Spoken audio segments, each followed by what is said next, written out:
Hello, my name is George. I'm one of the co-founders of the Hub Co-working Hawaii. We are a space and a place for magic to happen. No, we are a co-working space, event space, and office space. So my journey here started back in, way back in 2014. We moved into this space in 2017, end of 2017, and we basically live and breathe this to make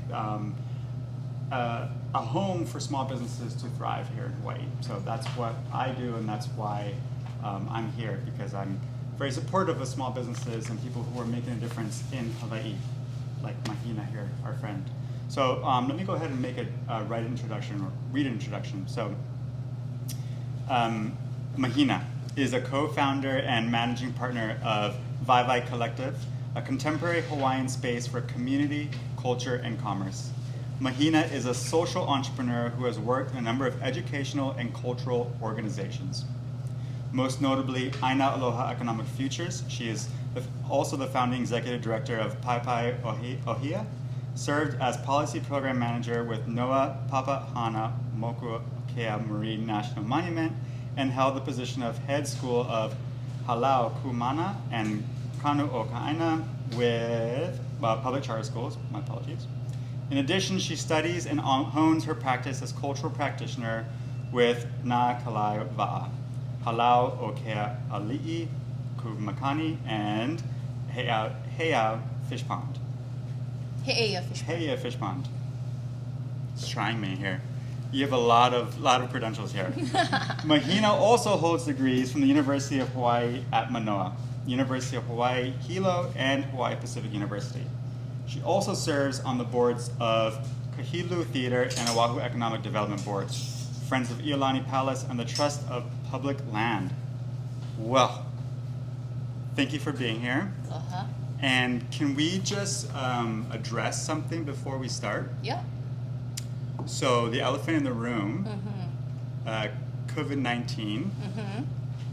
and what's coming up for you right now?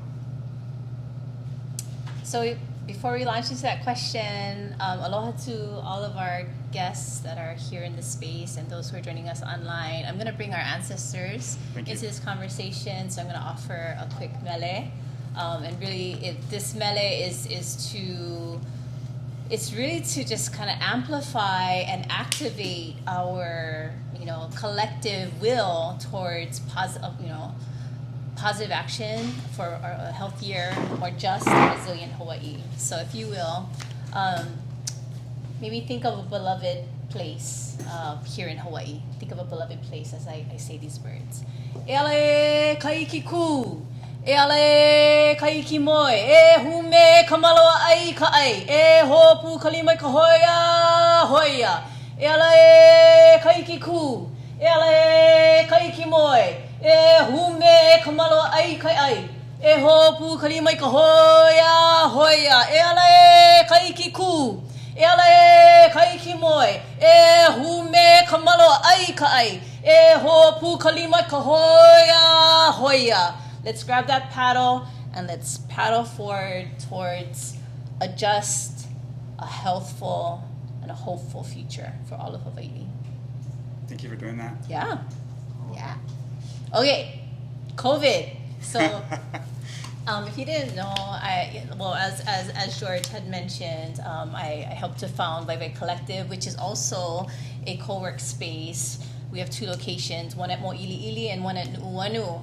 And as we were kind of prepping for this conversation, we were like 2 weeks ago, we were just like, we're on this trajectory, feeling really positive about the momentum around recovery and so forth. And now as small business owners, to be quite honest, friends, we're shitting bricks right now.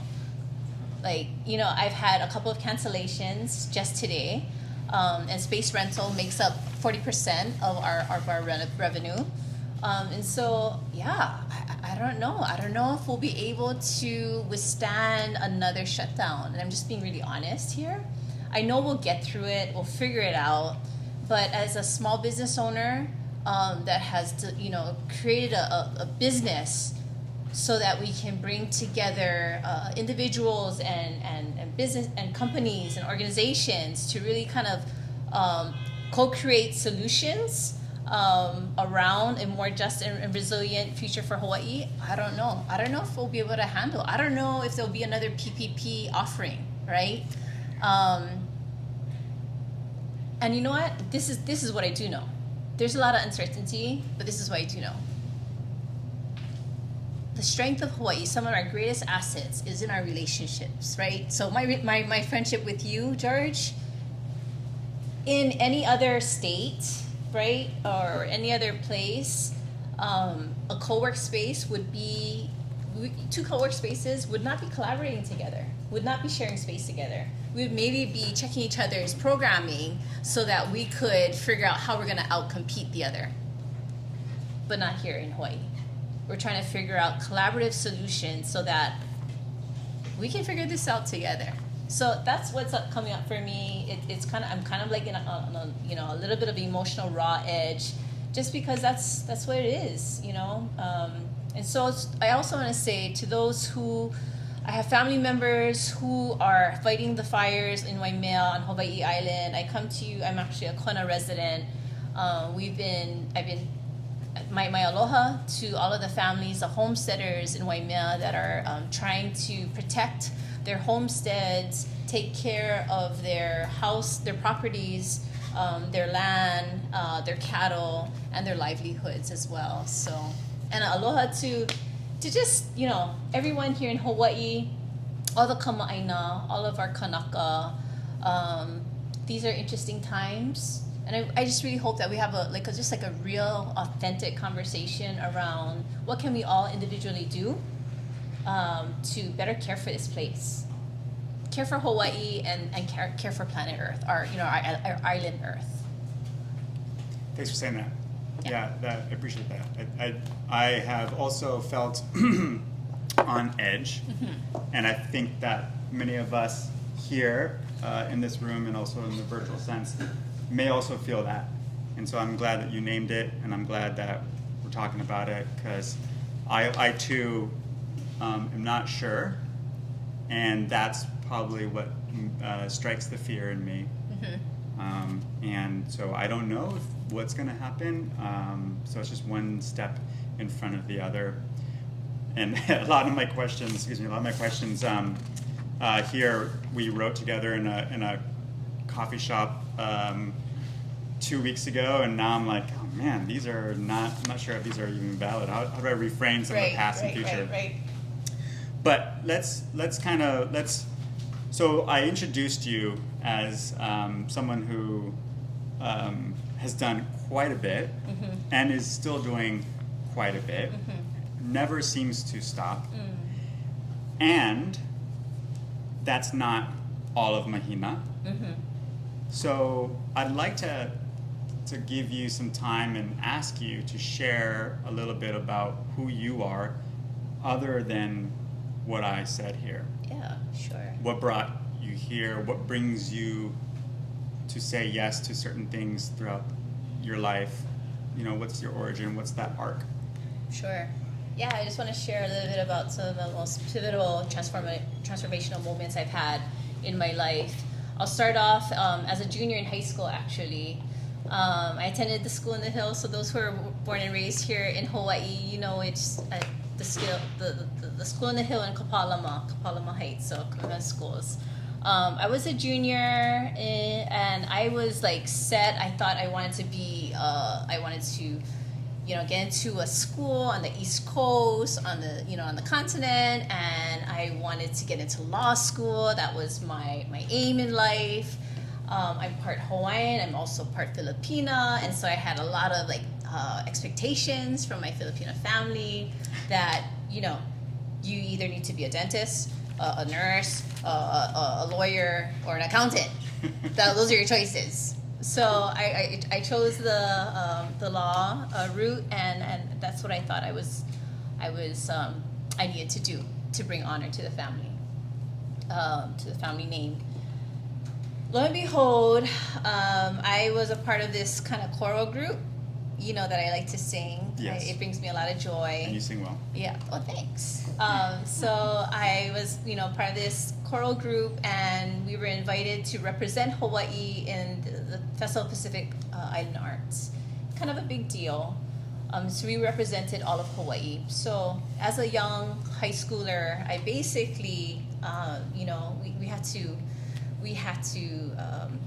try out, to represent not only our school but all of Hawaii, and really Hawaiian people with other Pacific Island nations. And why I'm sharing this with you is because I found myself on Moody Beach, and Hokule'a, I remember this, and Hokule'a was coming in, and my uncle was with Hokule'a.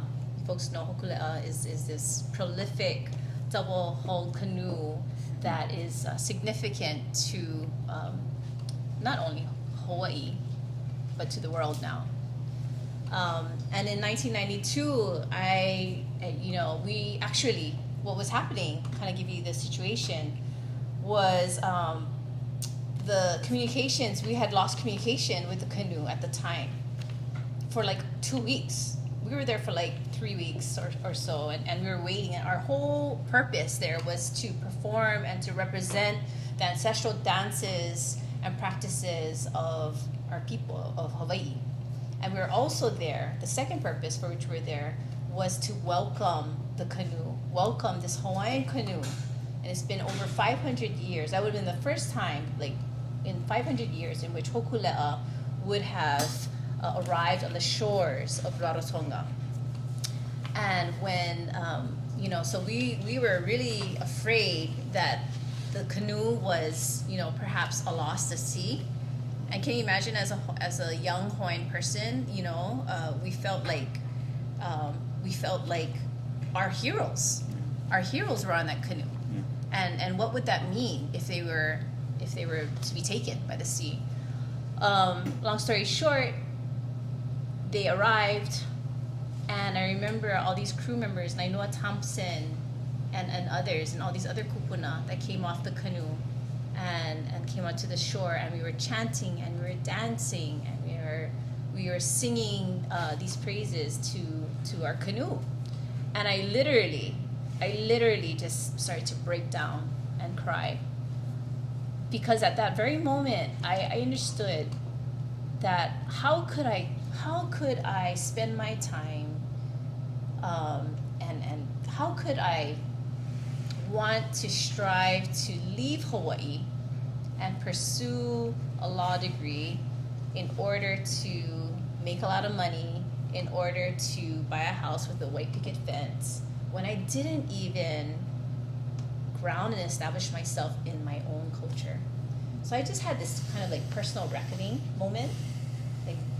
Like I noticed within myself that there is this narrative that was telling me like I have to achieve somebody else's definition of success, and that struck me. So anyways, from that very moment, I knew that I needed to spend my time, instead of spending a lot of time trying to leave Hawaii shores, I wanted to spend a lot of time getting to know what it meant to be a kanaka, and what it meant to care for Hawaii, and what it meant to responsibly steward this place. So one other moment that I want to share, which kind of comprises my story arc. Soon after I graduated, I was 19, and I started to volunteer at Heʻeia Fishpond. I don't know if anybody's been to Heʻeia Fishpond for a community work day. It's an 800-year-old historic fish pond out on Kaneohe Bay in Ko'olopoko, Oahu. And I started volunteering there, and the lessee had taken me out onto the fish pond wall, and we walked out. It was totally encroached, overtaken by invasive weeds, mangrove, and other things. You really couldn't see the wall at all. She took me out. We We walked for like 25 minutes or so, and then we stopped.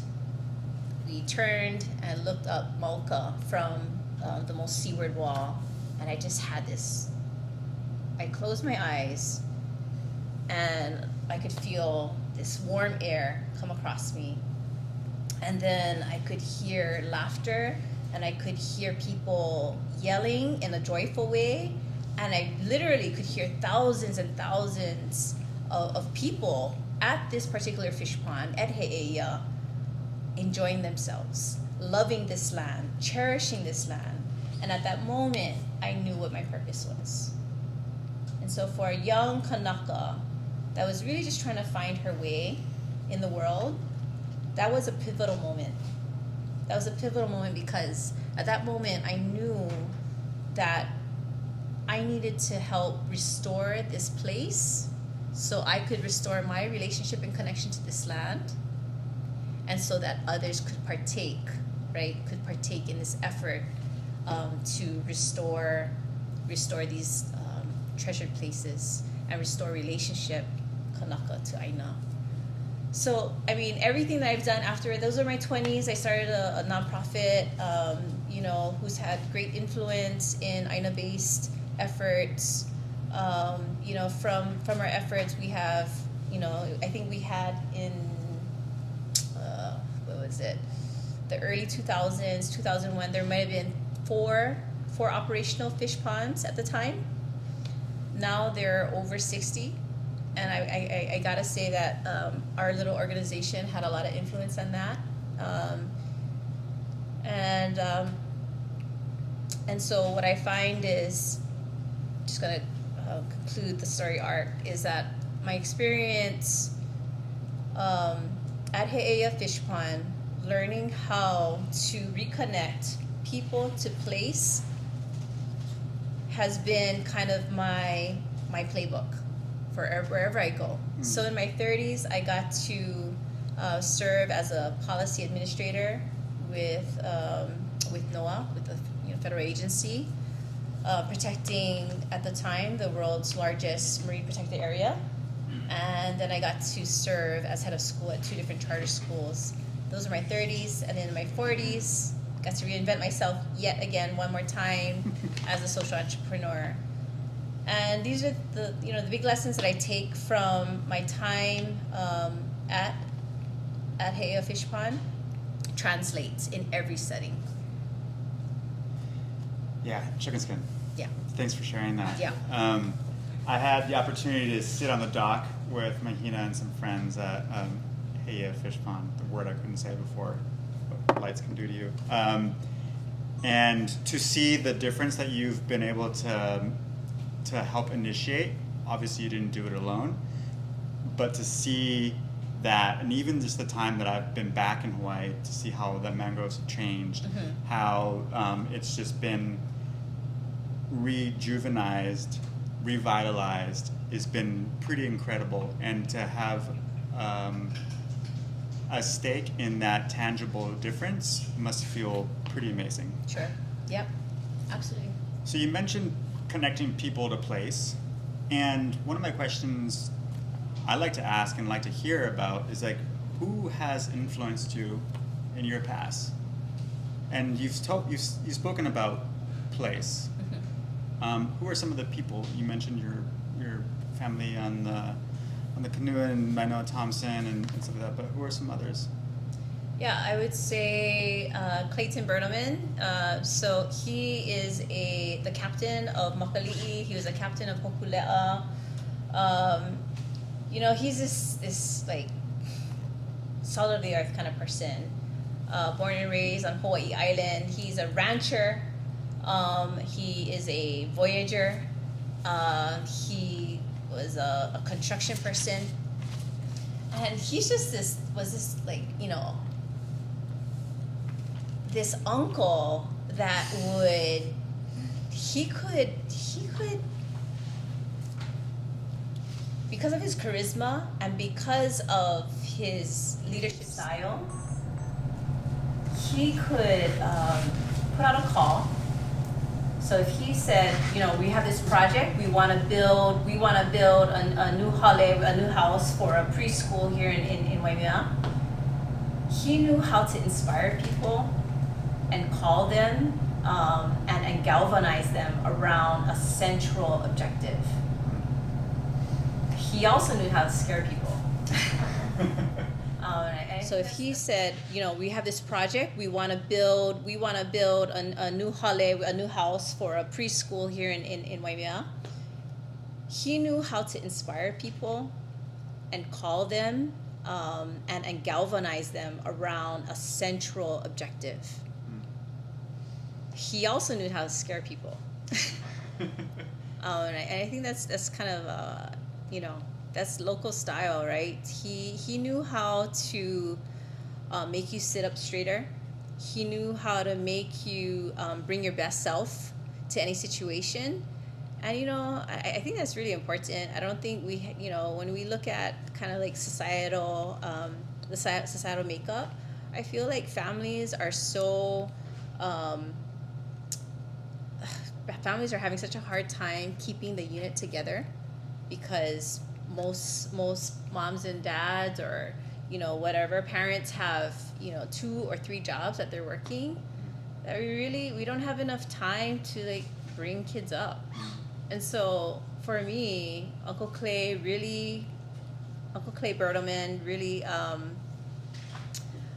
emphasize hierarchy. Does that make sense? Sure. Hierarchy. So what I mean about hierarchy is that we should always, here's a hierarchy in his mind. Care for the ʻāina first, then you care for kupuna, and then the keiki, the kids, and then everyone else after that.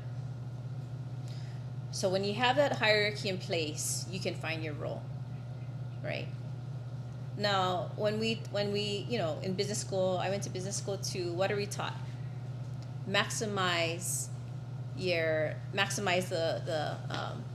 value of your shareholders at all expense, right? So that's a different value set. So I appreciated that he just like crystallized for us, when you're on the canoe, here's a hierarchy. And what he was able to do is, what he taught me is that, you know, you can apply that kind of, I guess, chain of command style in every setting. Interesting. I almost think of the ancestors as like the shareholders for the canoe. Yeah. Did you grow up in a big family? Yes. Lots of aunties, lots of uncles, lots of cousins. Brothers? Yeah, brothers. No, 2 sisters, no brothers. Here's the thing, though. When you're a Native Hawaiian, when you're Kanaka, like I am. So in 1834, right? There was when Captain Cook came to these islands, and he stumbled upon these islands.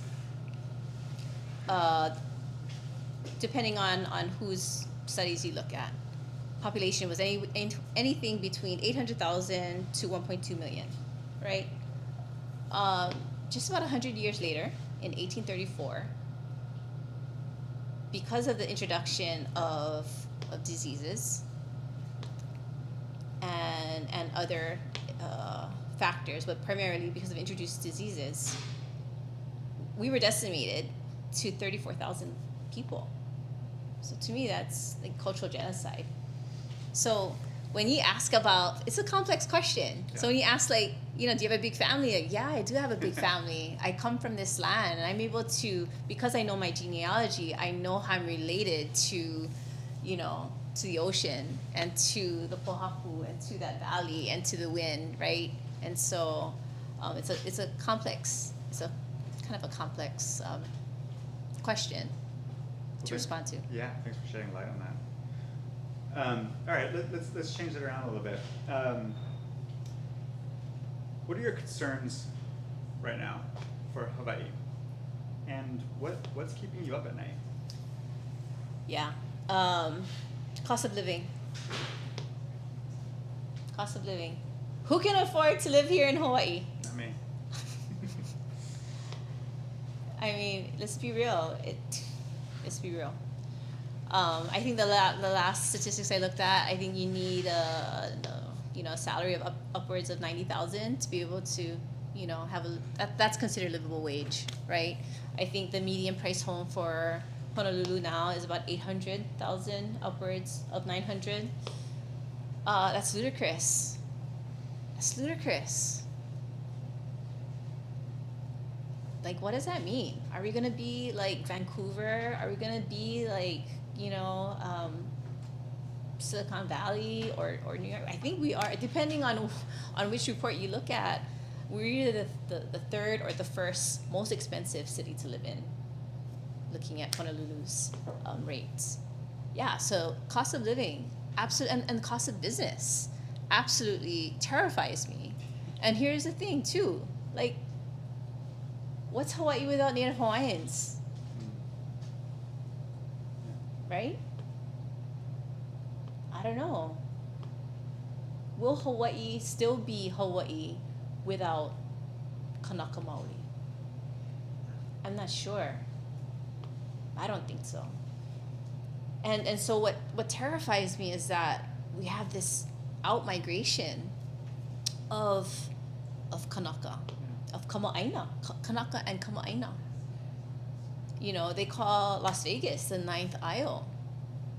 I think we were projecting that in 2025 that there would be more Native Hawaiians living outside of Hawaii, but I think it's accelerated. And I do think COVID, I'm not sure, I don't have all the statistics in front of me, but I feel like COVID has accelerated that.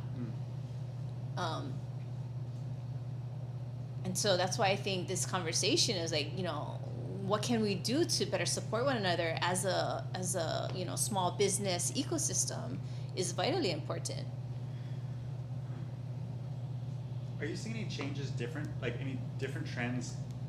For you don't know that Mahina lives in Kona. I don't know about that. Sometimes I feel like you live on the plane. But she lives in Kona, family's in Kona, I'm sure families all over the place, and you have a business here. So Mahina's traveling all the time. And so it's interesting to kind of ask, like, what are there different trends that you're seeing on the Big Island that you're seeing here? What are some differences there?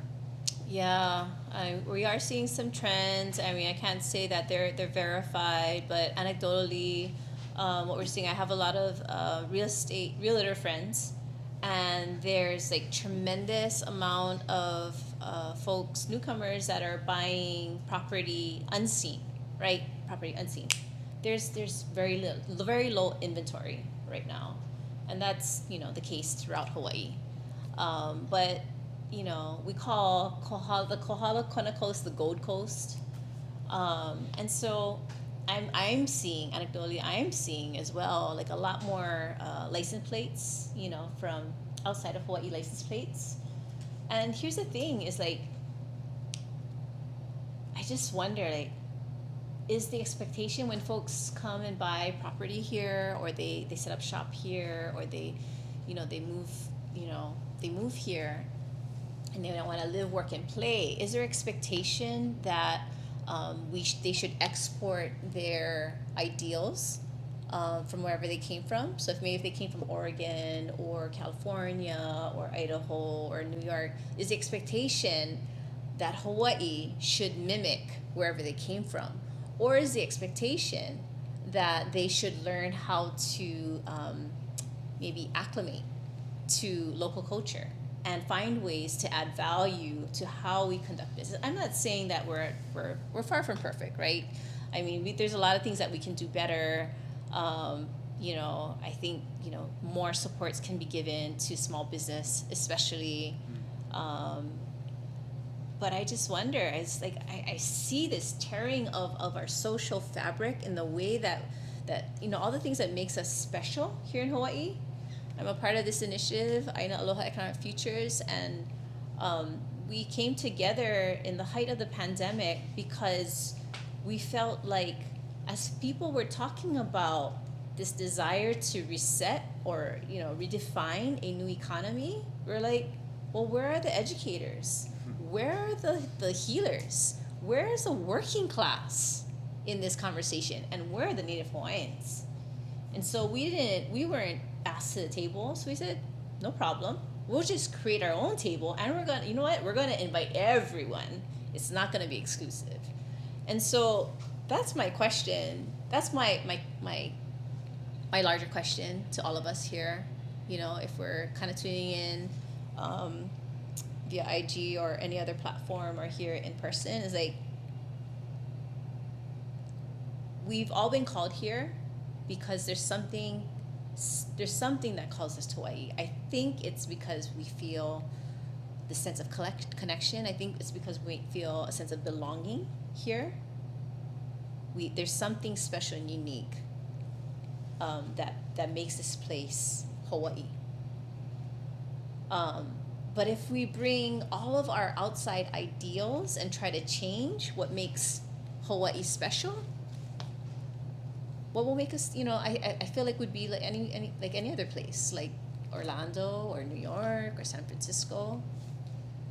Yeah, no, just the Floridians, but I hope not Orlando.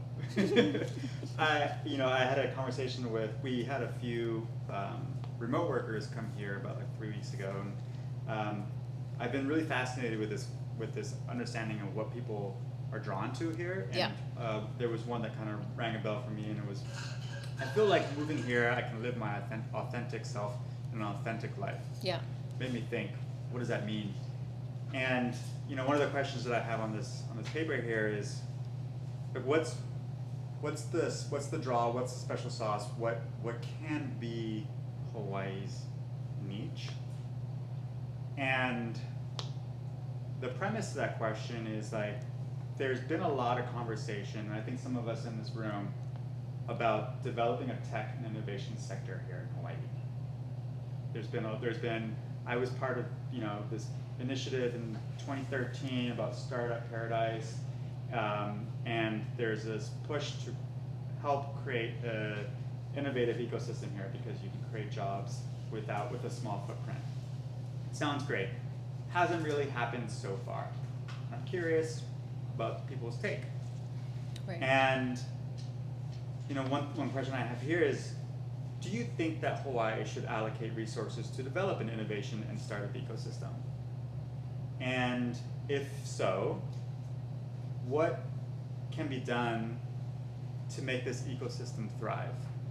I'm curious. I know it's a very large question. Yeah. But do you think that we should allocate resources to that right now? Yeah, absolutely, right? Absolutely. Because we got to ask ourselves, if we don't create an ideal economy or a new economy, then it's more the status quo.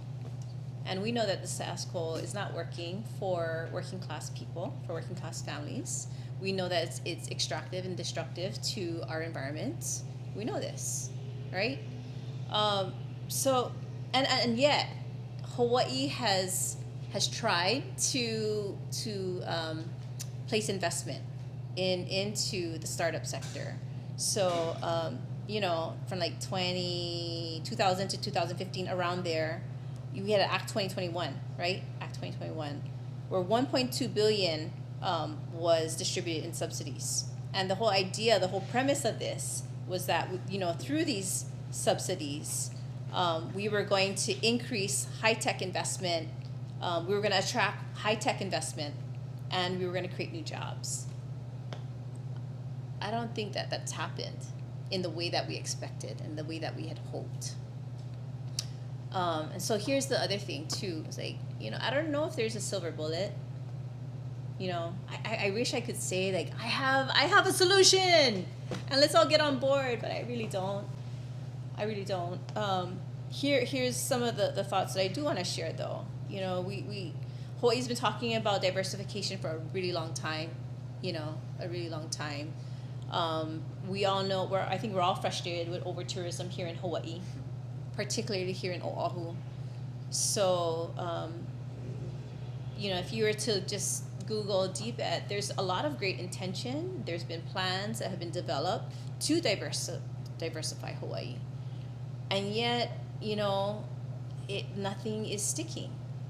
and I don't quite understand what all the barriers are. Here's what I do know. If we can make this place a little bit more affordable, right? If we don't have good schools, affordable housing, affordable healthcare, how are we going to be able to attract back all of the kids that, you know, whether they stay home here and attend university here, or they go away, or attract new talent? And how do we retain the talent that's here?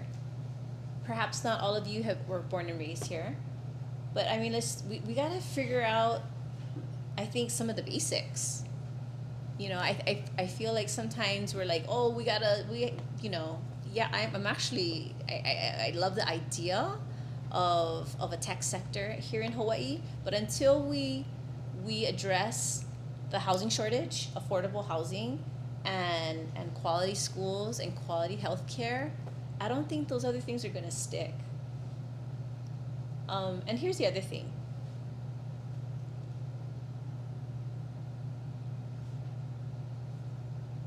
Hawaii is Hawaii because of its ʻāina.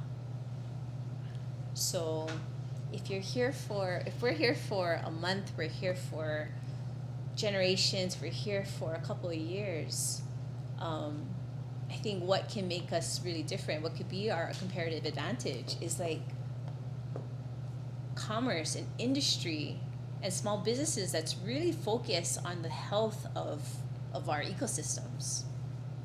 Doesn't it make sense when we're faced with, you know, an eroding climate, and you know, all of the things that are happening to us with sea level rise and ocean acidification and all these other things?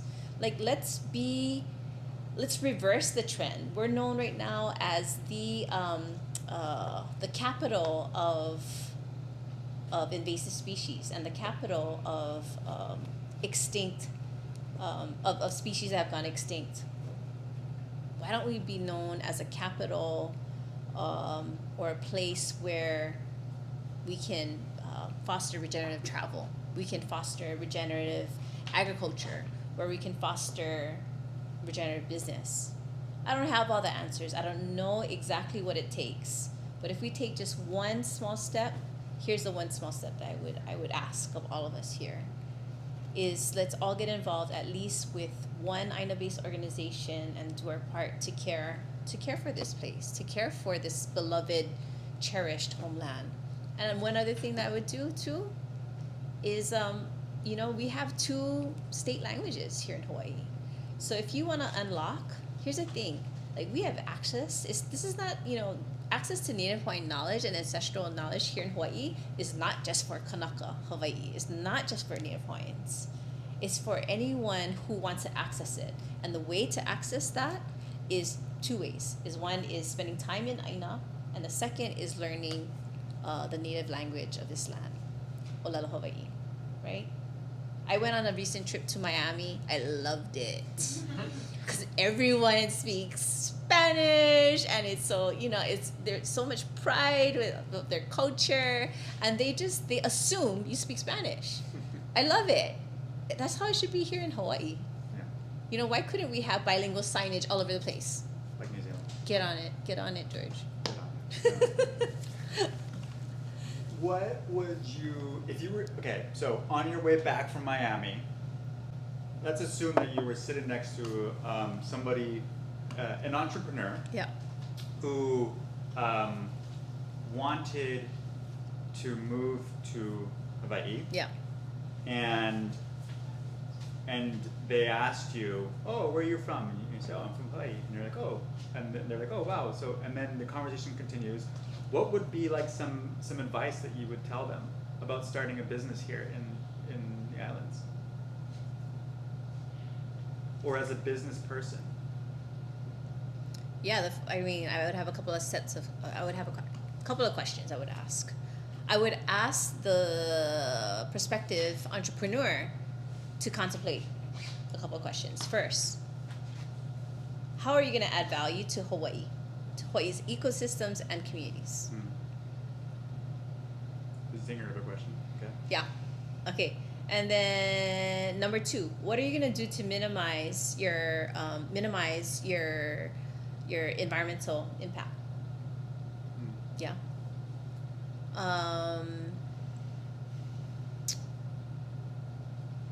And then 3, I guess I would ask, like, what kind of connections do you want to make? Like, how do you want to connect to people? And we know here in Hawaii, that's like important, right? Connections is everything. You can have a stacked resume, but it really doesn't matter here in Hawaii. It's really about who you know. Love it or hate it, that's just how business is here in Hawaii. Is that a good thing or a bad thing? Good question. It can be good and bad. Because I do believe that a person's skill set and experience is absolutely valid and brings, we should look at the merit of a person's skill set and value set, but it has to be in context. So that's where the relationship part is important. You can be the most intelligent person in the room, but if you don't know how to apply that intellect in a given situation, it might not be received. Does that make sense? Yeah. So it depends. Yeah. You don't want to burn bridges, and people sometimes do that without knowing the context of relationships And I think there's, there is gatekeeping here in Hawaii. There's a lot of gatekeeping, sometimes gatekeeping is really important. We need to protect sacred spaces. There's that kind of gatekeeping mechanism. And then we have gatekeeping where we want to maintain status quo power. And we don't want the influence of new ideas. We don't want innovations. So part of my Native Hawaiian heritage is like in the introduction of nails, for example. So when Vancouver and Cook and all of these folks started to make their way to Hawaii on a regular basis, we quickly learned how to innovate.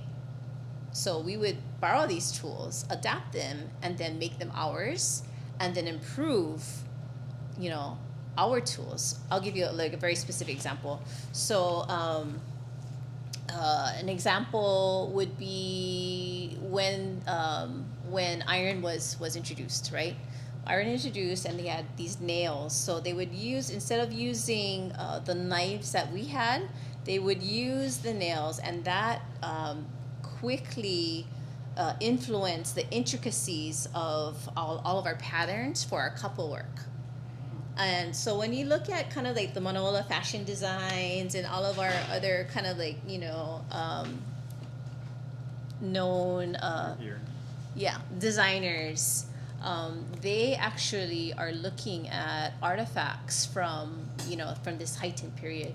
So I just want to say that, there's this myth out there that Native Hawaiians, are not open to innovation, that are not open to new ideas, and that's not the case. Time and time again, we can look at how we have adopted new ideas, made it ours, have iterated upon our own ideas, and then made it better. So I think that's something that's a mindset that we have to, that's a narrative that we have to reclaim and we have to own, because there are others that are saying that are trying to say that Native Hawaiians are stuck in the past. And all they want to do is put on their malo and go back to an agrarian lifestyle. That's not the case. So I'm going to go back to your question, sorry. I'm going back to your question of,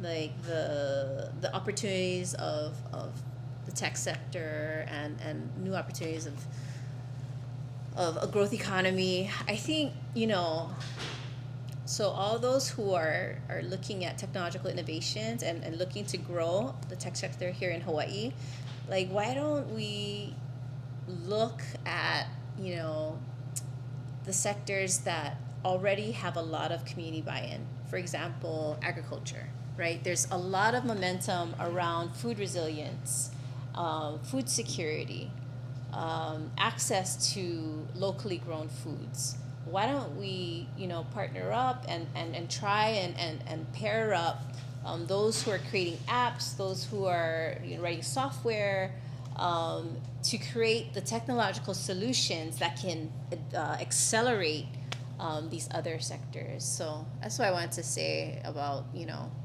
how can we create synergies across sectors toward a healthier ecosystems and healthier communities. Yeah, connected to a place. Yeah. Yeah. Okay, I'm going to ask the audience, the virtual audience, the people in the room, if you have a question, embed it in your phone or head, whichever one has more memory. And in the meantime, I'm going to just ask a few questions to kind of... Quick fire. Yeah, quick fire. You ready? Yeah. Okay. Poke bowl or tacos? Poke bowl. Okay. Favorite app? Slack. Okay. Nice No, one. Instagram. Oh, see? Okay. Favorite holiday? Laku'oko'a. You want to explain that? Hawaiian Independence Day. Favorite car to drive that you've had? Ford truck. Favorite one to look at? Favorite car to look at? What's the favorite car to look at? Like for me, there's this pink Tesla that drives by every day around 5. It's beautiful. Land Rover. Yeah. Like the old Land Cruiser. Or Land Rover. Nice. Okay. Favorite vacation spot outside of Hawaii? North Ireland. Whoa, nice. Okay. Favorite book? Secret Garden. Favorite artist? Music? Ooh, hard one. Yeah. I'll say right now Gabby Pahinui. Right on. I'm gonna save this one for last. Okay. What was your first job? My first job? Yeah. I worked as a library assistant. How old were you? 16. Were you quiet? Yes. Oh, interesting. What is your top strength in business? Vision. Nice. Last one here. What is your favorite and go-to karaoke song? Ooh, Purple Raindrops. Purple raindrops scatter flowers. Nice. Yeah. Nice. One day after all of this, we'll go back to karaoke, huh? That's. We'll have a glass of wine or a beer or whatever. Yeah. Buying. Okay, so do we want to start with virtual questions if we have any? Sure, yeah, we do have one, so thank you so much. The question is, please discuss the Insane Jones Act and what must be done to cancel it and help address the cost of living. Especially the cost of living, it still remains very popular. It's a softball of a question. You want to repeat it? Yeah. Sorry.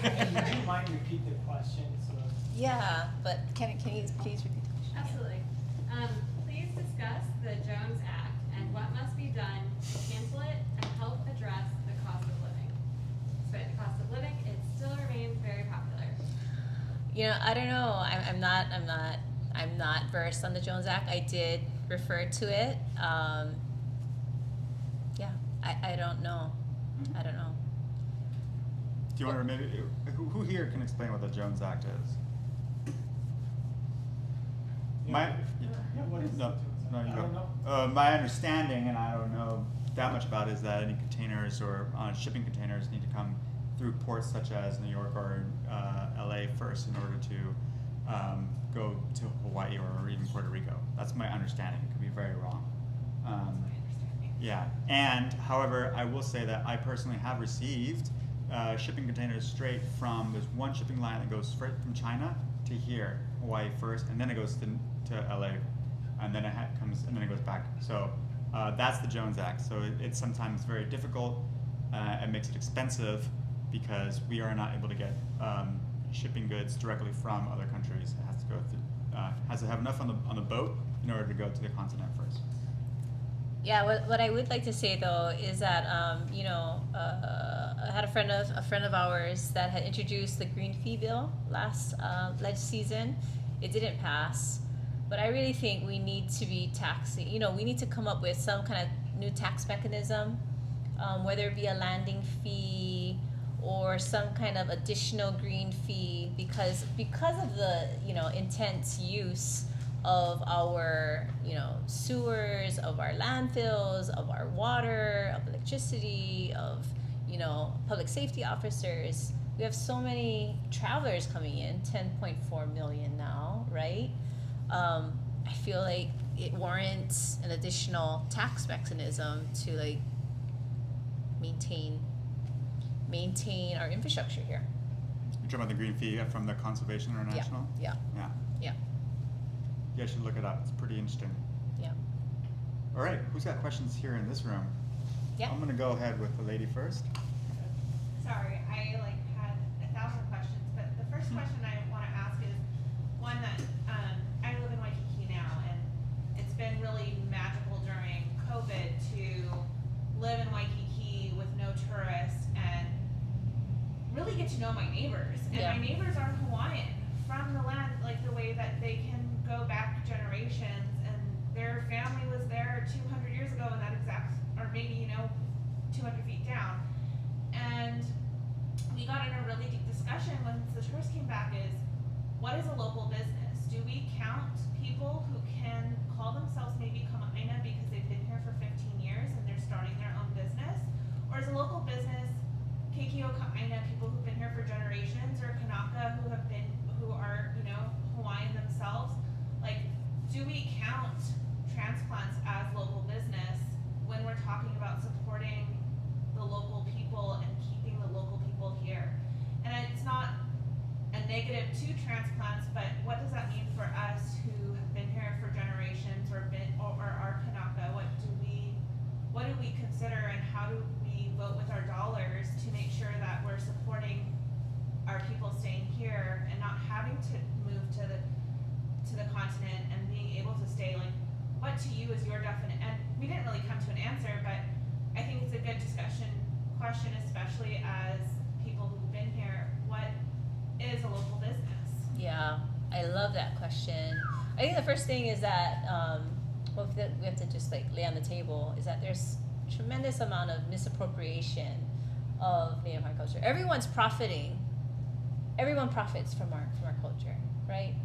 I mean, this mega business, industry is profiting from our culture. Yeah, and yet there's no continuity. There's no regulatory body that will oversee, right? Level of authenticity, quality assurance.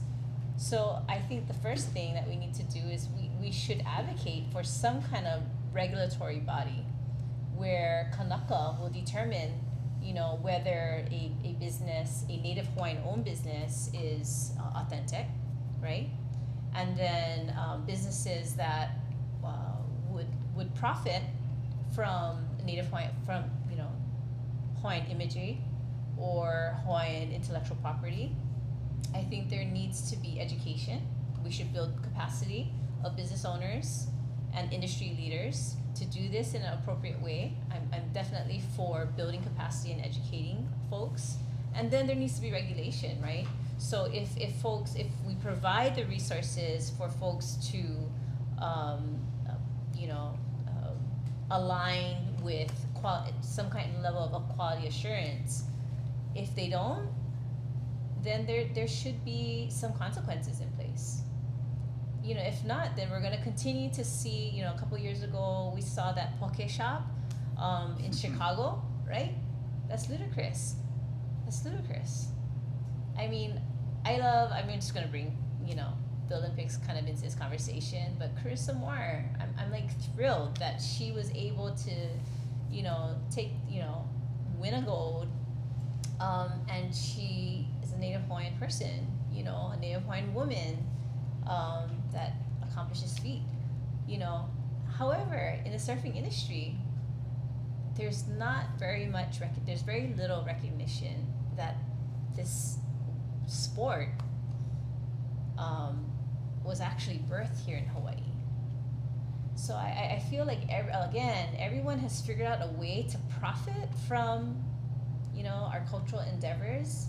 But how do we ensure that these dollars return back to the place that has inspired surfing, and hula, and all these other, things that make us unique? And if it's okay, can I ask a follow-up to that? Yeah, please. And then in addition to that, like, I don't know if it's having the tourists come back in such large quantities so quickly or what, but I personally feel very frustrated for the first time in my life, like frustrated to the point where it's all consuming. Yeah. With, I guess, anger. And Yeah. I'm not an angry, I'm a very happy, positive person, so it's really a struggle to be so angry all the time. Yeah. And so, how do we persevere through like this overwhelm? I think that I know we're not post-COVID, but post-COVID shutdown, that we're maybe all kind of feeling with the traffic coming back and the tourists coming back in such high numbers. Like, how do we stay positive and on the course to promoting the things that we want to promote, like our local businesses and like Kanaka-owned businesses, and how do we do that?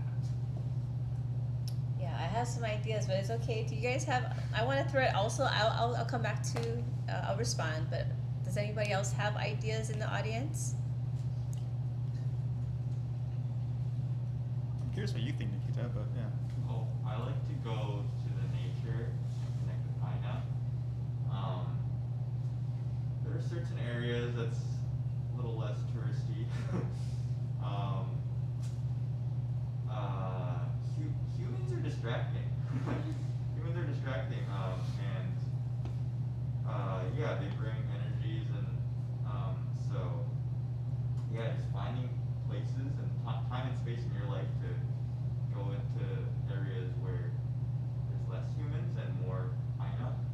And I find for myself personally that those kind of environments allow me to receive certain downloads that I cannot receive in the presence of a lot of people and energies. So yeah, Waikiki is a very concentrated area of people. So especially with tourism opening up again, yeah, I think it would be very draining for you and other inhabitants of that area. So I highly suggest getting out sometimes. Yeah. Yeah, Yeah. it's fine. I think part of that frustration is just going from being a community of actually mostly Hawaiian people where you don't have that very often, especially on Oahu. Maybe I feel like when I'm in like Waimea or Kona, you get that, but when in Waikiki to be like, oh wow, almost everyone's a little bit Native Hawaiian and they're here, and then to just see that change might just be part of that as well. Yeah, well, here's one of the things I think.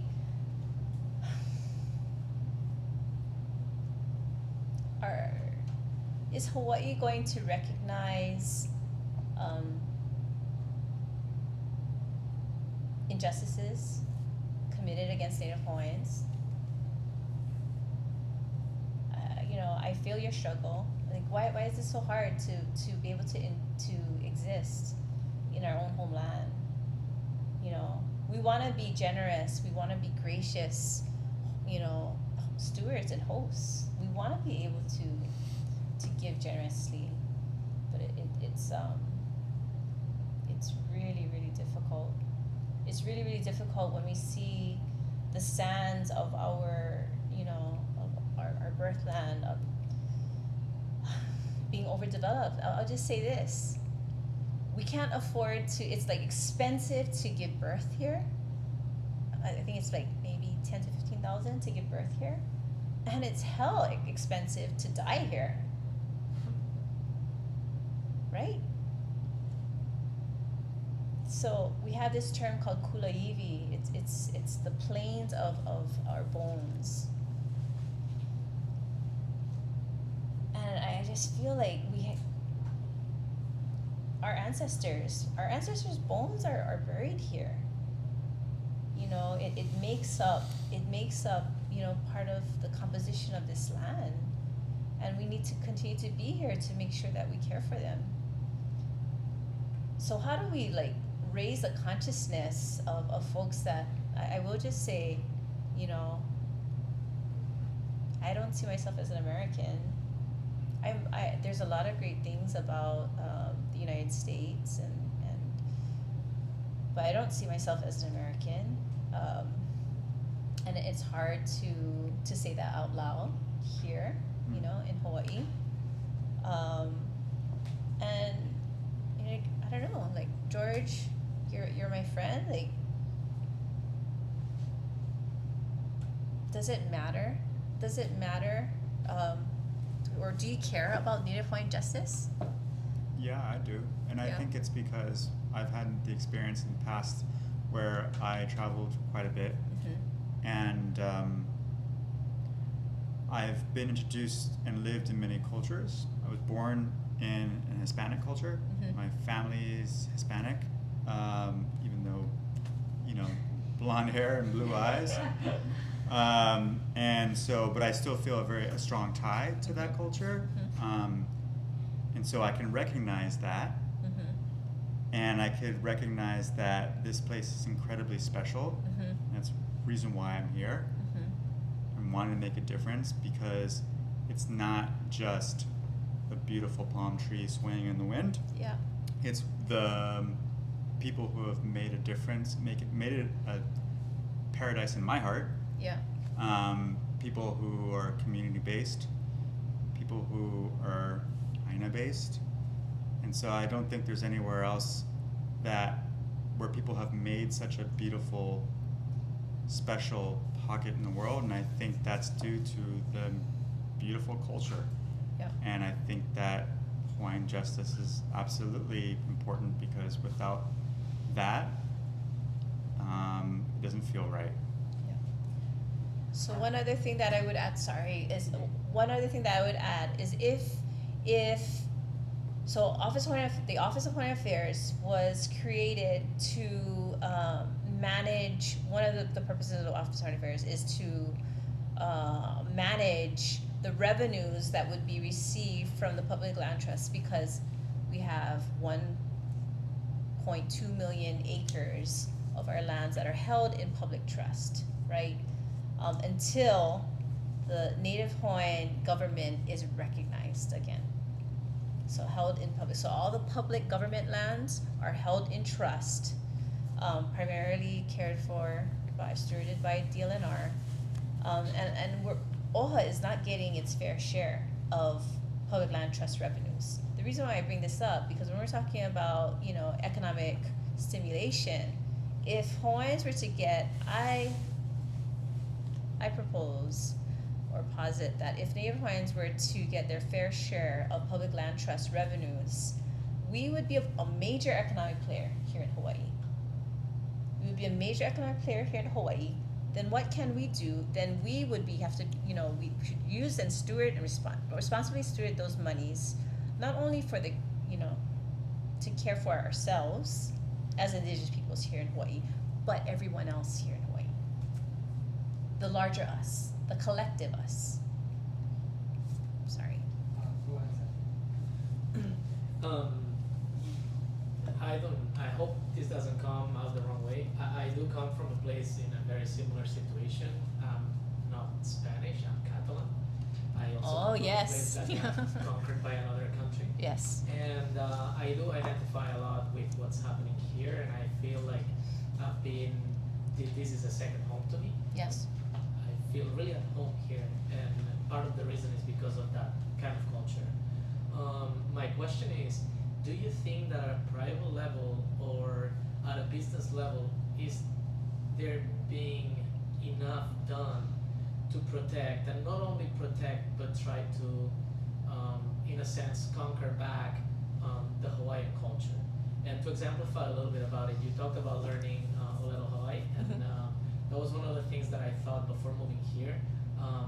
I speak natively 2 languages because of where I was born, but I do speak 4 more languages after that. So I thought that coming here would be really cool and learn to speak Hawaiian. I think that that's part of me living somewhere else, trying to adapt to the culture where I'm coming into. Sure. But finding out that 80% of the people here don't speak Hawaiian Yes. is hurtful. It's To very a person hurtful. that speaks Catalan, that like you were talking about, come from a place where all our signs are in Catalan, and maybe there's signs in both languages, but where I come from, all the signs are in Catalan. But it's not the government per se, it's the everyday people that enforce those things. It's the power of the individual trying to promote the culture and trying to protect it, because it's not only Hawaii. That's part of my second question is, God, I lost it a little bit. it just gets very complicated in my head. But how do you think it's different for Hawaii compared to the rest of the world? Not only the cost of living, but the cost of housing and tourist overtaking. And again, as an example, where I come from, it's also like this. We also get an influx of thousands of people coming into a village of 4,000 inhabitants, taking it over every season. But we do protect our culture. We do try to make people speak the language, but I don't know, I feel like there's a lot of power in the individual, and my question really is, do you think is there enough things being done here to try to take care of the culture and promote it at an individual level or at a local business level? Can I also add to that? And Please. what can we individually do, like the 10 people here in the room, to promote that? Right. No, there's not enough being done, in my opinion, to promote the language and culture of Hawaii. Like I had stated, it's part of the state constitution where we have 2 official languages. However, if you were to track the amount of dollars that are going towards the proliferation of Hawaiian language, whether it be in public school systems or, signage, public signage, or if I were to go into, a public government space, there are very few translation services because it's the colonizers basically felt like Hawaiian language was going to die out, right? They were banking on the fact that Hawaiian language was in 1978 when it was given the Constitutional Convention, when it was made a state language again. It was a dying language. So I believe that people felt like it was kind of a political nod, a political gesture. But I don't think that anyone really believed that Hawaiian language, and I'm sorry that, that you've experienced that, there are few Hawaiian speakers. It is on the rise. It is on the rebound. I want to say there were less than 2,000 native speakers in the 1980s, and because of the hard effort, the awesome efforts of a couple of groups and Hawaiian leaders, now we have more than 20,000 native speakers. So there are signals that our language is in rebound. So yeah, it's part of our state constitution. So why isn't there more governmental dollars that's supporting the proliferation, of Hawaiian language? Wouldn't it be awesome if we were part of a bilingual society? I think so. And then make that your question was like, what can we do? Yeah. So I just offered one thing, like, if you don't have a favorite ʻāina-based organization that you volunteer with, I highly recommend go check out, wherever you live, Google, go find an ʻāina-based organization where you can go and like connect. You can give a little bit of sweat. You can bring whatever skills that you bring, that you have, and see how you can support folks that are on the ground that are trying to steward, some of our special places. The second thing is that there's plenty of free language apps. Duolingo. There's like Duolingo Aloha Hawaii. Go check it out. There's a lot of folks that are providing free courses on Instagram. And again, the reason why it's important I find it's important for anyone to learn the native language of a place. for here in Hawaii, it's gonna help you to better understand your connection here. So how you can belong, how you can contribute. And so if if that's important to you, sense of belonging, sense of connection, sense of purpose is at all important to you, and I think it is for most humans, right? Learn the language, the living language of this place. Yes. So I do have more of a general question. Yeah. I think collectively, I hope we can agree that relying on tourism as the only economic engine is not sustainable. And if another pandemic hits, we can't really rely on that Right. to rebound. Right. So what are some sectors specifically? So if I want to start a business, what sector in Hawaii should I focus on and create innovation around it? Whatever that might be. It could be through tech, could be through connections, whatever that might be. What are some specific sectors that we can think about to come up with our business plans around that sector and ideas and those connections? Yep, health sector. Health sector is important. I think there's a lot of opportunity there. We have a physician shortage here in Hawaii, so how then can we create applications, opportunities to import, or create access to physicians, doctors, health specialists that might be living offshore even, right? So I think that would be an awesome sector to look into. So health sector, definitely environment, right? Conservation. I think that's important because as we're trying to figure out how to reduce our reliance on tourism, the fact is it still remains our number one economic driver. So how do we do tourism better? And one of the ways to do that is through looking at ecosystem restoration. So looking at that sector, whether it be agriculture, whether it be energy as well. I think those are some other sectors to look at. And I think what would pair well with the tech sector is the creative sector. We have a growing film industry here. It would be kind of super cool. We have so many, creative folks here, whether they're doing short films or they're doing I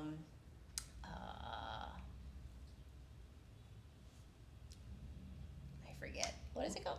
Writing. Short films. Animation. Animation. Thank you. Short films and animation.